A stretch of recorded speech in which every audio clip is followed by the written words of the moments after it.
Hello, good morning, and a very warm welcome to Money Control. Today we have with us Mr. Prashant Jain, the joint CMD and CEO of JSW Energy, which just announced its Q4 results for FY23 yesterday. Hello, Mr. Jain. Welcome to Money Control. Good morning.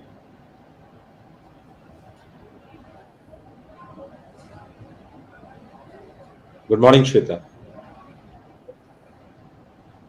Your video is stuck. Hello. Yeah, I can hear you. Good morning. Hi. Do we start again? Because your video got stuck. I think we are good. I can see and everything is good. All right. All right, let us just start away. So your net profit, even sequentially or YOY, both ways, have kind of declined. What are the reasons that you would say that went to this decline of net profit?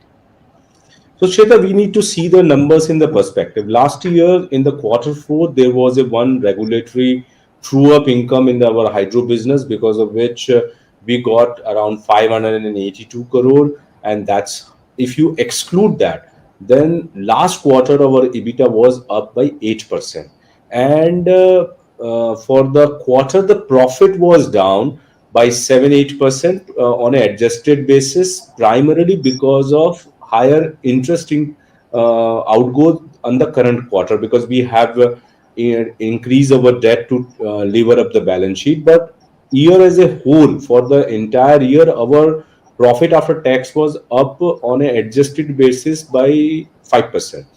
And incidentally, if you look at the total EBITDA for the entire year, which is 3,820 crores, it is second highest operating EBITDA in the history of the company. We clocked the 4,000 crore EBITDA in 2015, when the merchant tariffs were ruling very, very high. So the company has transformed into a very sustainable long-term PPA-backed business and a very stable EBITDA growth.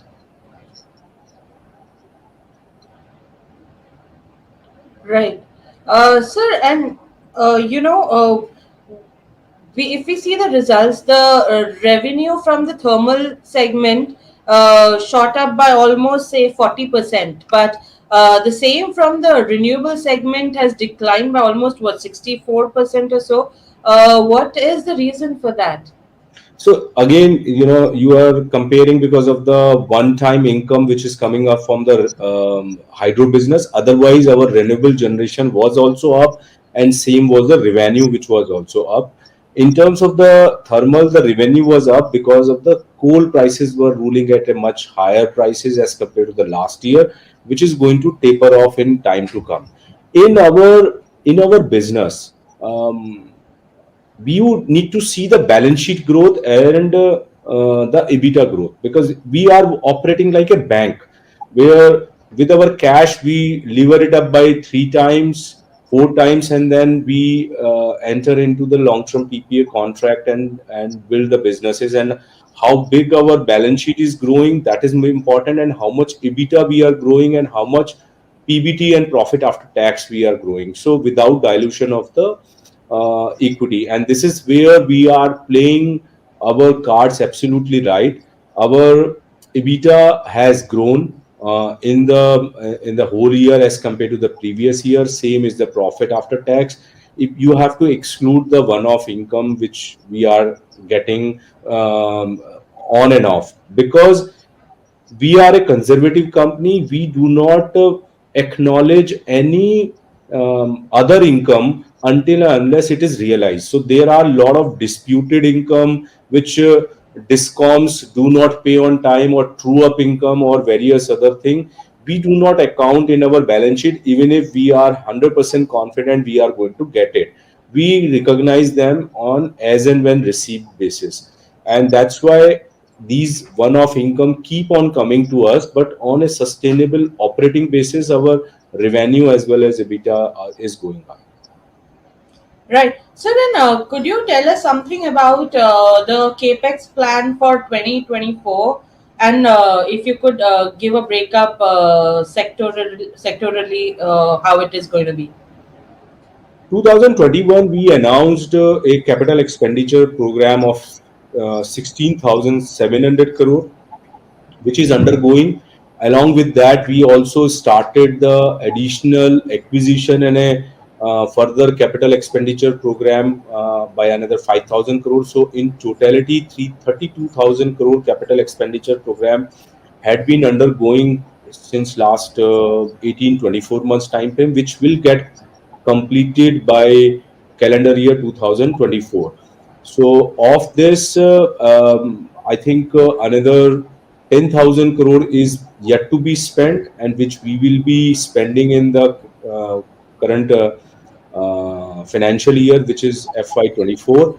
And then going forward, we continue to spend between 12 to 15,000 crore per year. So this is what in our strategy 2.0 we have announced, that we will be spending total another 85,000 crore rupees in next 7 years time frame, and which will be spent primarily from internal accrual and additional debt which we will be assuming on our balance sheet. So Could you also, yeah, sorry. next year capex program is 12,000 crore. All right, and what was in 23 and how much of it was achieved specifically for FY23? So 23 we did spend close to 7,500 crore of the capital expenditure, plus another 10,100 crore we did the acquisition. So out All of right. this 33,000 crore, this is how it went into the acquisition as well as into the capital expenditure. All right, sir. And has the share for renewables in this capex increased now? Absolutely. Uh, It's what is the all segment?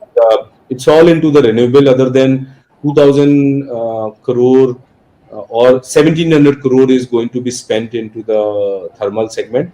Balance everything is going into the renewable segment. All right. And could you please tell us a bit about the merchant volumes and sales? How has it been this time, this summer so far? We talked in January, in March. That time it was the demand, power demand had seen a 10% growth. Now, how is it compared to the same period last year? So last year power demand grew 9.5%, which was pretty good. The current financial year in April and May, the demand has not been good because of the sporadic rain all over the country, and but the demand is now picking up, and we are expecting that the power demand will remain quite robust between 6 to 7.5% in the current financial year. And the power tariffs are also improving now. They are north of 5 rupees as compared to the year gone by. The whole year average was 5 rupee 96 paisa, and we are expecting the power tariffs will continue to strengthen. The thermal coal prices are coming down as compared to $136 average for the last quarter. Now they are, the API2 index is at $102, and in low CV in the 4,800 kilocalorie coal adjusted for 6,000 kilocalories close to $92. So the thermal coal prices are coming down, because of which fuel prices will be lower. In terms of the merchant sales, we are expecting we should be doing better than what we did last year, and in terms of the overall volume, and also in terms of the contribution, both, because fuel prices are coming down, and we are expecting our contribution margin from the merchant sale is going to go up for the year as a whole. All right. Okay. So then, JSW Energy completed the acquisition of in Bharat Utkal, right? So apart from the enterprise value of around 1,048 crores or so, what is the capex plan for the unit, and on what are you going to spend the money? So the total enterprise value for the completed plant, including the FGD and various other compliances, will be under 2,700 crores. So we are yet to spend close to 1650 crore rupees, which we are spending in this current financial year. This is what I explained. Out of the 10,000 crore rupees capital expenditure, 1,700 crore will be, or 1,650 crore will be going into the in Bharat commissioning. There are two units of 350 megawatt each. First unit we are expecting to get commissioned in the first half, and second unit will be commissioned in the second half of the year, which is by end of the financial year. And this unit will be primarily used for the merchant sales for the time being. This is a pithead plant which is very strategically located, where our fuel price will be one of the lowest in the country. And giving the macro demand as well as the power scenario, I think it will be quite attractive investment for us, and we will be having a very good contribution from this particular asset in the current financial year and years to come. So I would like you to throw some light on JSW Energy's possible deal with Continuum Green Energy. What's the status of it? Is it happening at all? So we continue to look at various inorganic opportunities, and it's a part of our strategy to grow our balance sheet. And I don't want to comment on any specific asset, because it is very difficult for us to comment on that particular aspect. However, it is very safe to assume that JSW Energy will continue to look at various inorganic opportunities like we did at Maitra. If we find any attractive opportunity in this space, which is value creative to all of our shareholder and also fit in our growth strategy, we will be certainly looking at it. Right, but is it happening? Continuum Green Energy. I'm just like pushing a little bit, taking some liberty to get some sort of a confirmation if it's happening at all. So anything as and when is crystallizes, we will be informing to the stock exchange, and so are to you and all the journalists and all the investors. But until that, nothing is finalized and concreted, because it has to be evaluated on various matrices, and then board has to consider. And once the board consider, then we take only those kind of a decision. So just following up with this, JSW Energy was also interested when the government was planning for a stake sale in PTC. Following that, now NTPC also plans to do some kind of strategic stake sale in its renewable arm, right? NGEL. Would JSW Energy also be interested, or does it have any plans to also buy some stake in the green arm if there is a possibility of that? So, Shweta, as I said that, I will not be commenting on any specific name, because it's very difficult for us to comment on a specific name. But as a strategy, as again, I will reiterate that we continue to look at various opportunities which are in this particular sector. We continue to evaluate them. If we find anything attractive to us, we certainly develop. Beyond that, And beyond yeah. anything will be very difficult. Right. And so JSW Energy has its hands full. You have, in terms of new projects, you have a project, storage project in Rajasthan, another 300 just in Karnataka for pump storage project. And then you also got the 320 crore allotment for the PLI for wafer to sell to module solar manufacturing, right? Uh, could you give us a timeline about these specific projects and that JSW Energy has taken up? So, in terms of the two storage projects, one is a battery storage project with Siki. We are expecting that should be getting up and running in the calendar year 2024, between October and December. In terms of the PCKL tender for 2.4 gigawatt hour for the pump storage project, the construction time will be 36 months from the signing of the PPA. And we are expecting in the current financial year the PPA should be signed, and then we will start construction, and then it will be going taking 36 months. And in terms of the PLI scheme for a backward integration for wafer cell and module manufacturing facility, we are in a final stage of negotiation with the state government for an incentive package.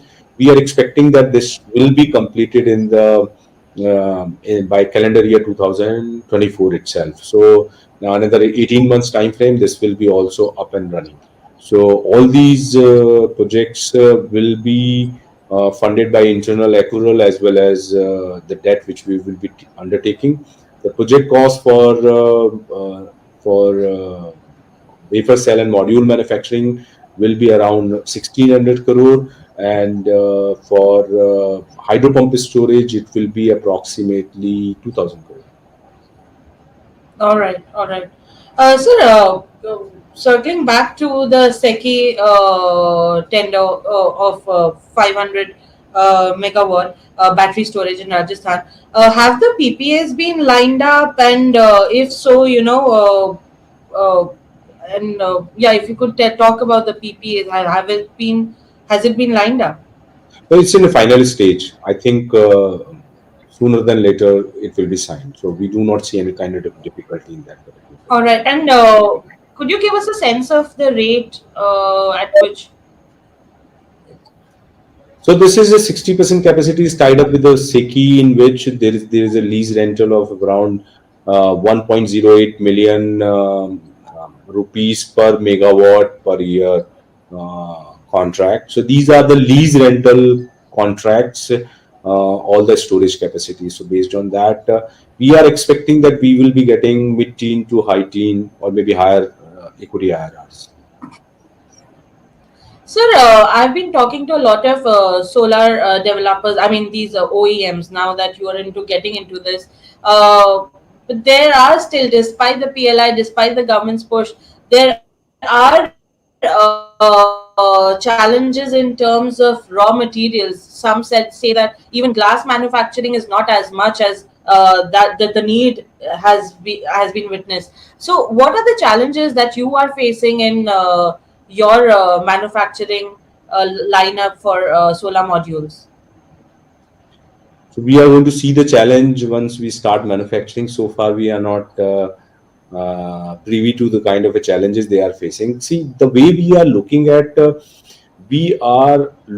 for it's our captive consumption. So we are looking to manage the supply chain issues, then the solar PV panel manufacturing as a business per se.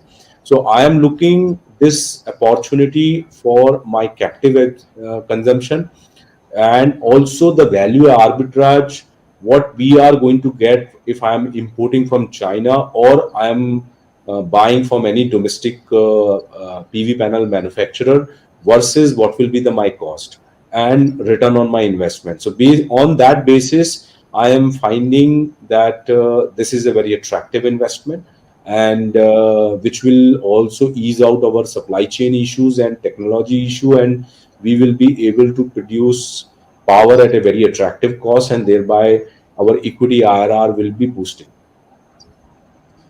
Sir, in this, how what percentage of parts or rare metals are imported? So this is see, look at we in this particular thing, we will be importing only the polysilicon. Rest everything is used, and you are having a availability in the country. So and you like aluminum section, glass, the insulation, everything is available within the country, and rest cell and everything will be produced by us. And so it's only the polysilicon which will be imported. All right. Last time we spoke, you said that JSW Energy plans to get into green hydrogen, but you didn't give a clear plan as to what is the company going to do about it. Could you throw some light about what all are you getting into in terms of green hydrogen? This quarter in the board meeting, the board has approved to set up a 3,800 ton of the green hydrogen plant in the state of Karnataka. We will be signing a contract with JSW Steel for which they will be using both green hydrogen and green oxygen to produce green steel. And this is going to be a 7-year contract during which the entire the plant will be amortized, and post that it will be the contract will be on a variable cost plus ROE, and before that it is a cost plus ROE where we are expecting mid-teen ROEs from this particular business. This is very strategically located. This will be using close to 25 megawatt of the round the clock renewable power, which is already being set up by JSW Energy, and this will be one of the most competitive and the largest green hydrogen plant which is going into the construction. So we will be having a first mover advantage in terms of our learning curve, as and when we see the ecosystem getting developed and more opportunities are coming up, we will be in a position to capitalize on those opportunities going forward. We have a long runway planned for green hydrogen, green ammonia, sustainable aviation fuel, green methanol, and the green chemical complex going forward. And so this is a first step in this particular direction. This plant will be up and running in Uh, 18 to 24 months time frame. okay, all right. So this would be my last question. What are the plans for JSW Neo uh, to raise funds, and what is it going for an IPO? What is the immediate plan, or even long term, if you want to share? JSW Neo is our vehicle for all our renewable business opportunities, whether it is solar, wind, hydro, pump hydro, battery storage, green hydrogen, and also solar PV panel manufacturing facilities. So everything is housed under JSW Neo. And at this point of time, we are fully capitalized company. But however, in order to unlock the shareholder value, we are continuously evaluating. There are various opportunities and options on the table, and which we are evaluating. At right point of time, we will be unlocking that value either by a IPO or a primary or secondary or a combination of all three um, into Neo. And so those options are being evaluated. At right point of time we will be undertaking. Is there a time frame that you can at least give that within this calendar year, or it's going to take a while? So I'm not sure, it can happen soon also, and it can take a little bit of time. So we are looking at the right opportunity, and which is good for the company and the shareholders. All right, thank you so much. So that was Mr. Prashant Jain, joint MD and CEO of JSW Energy. Thank you so much, sir. We'll talk next. Thank you. Pleasure Thank talking. you.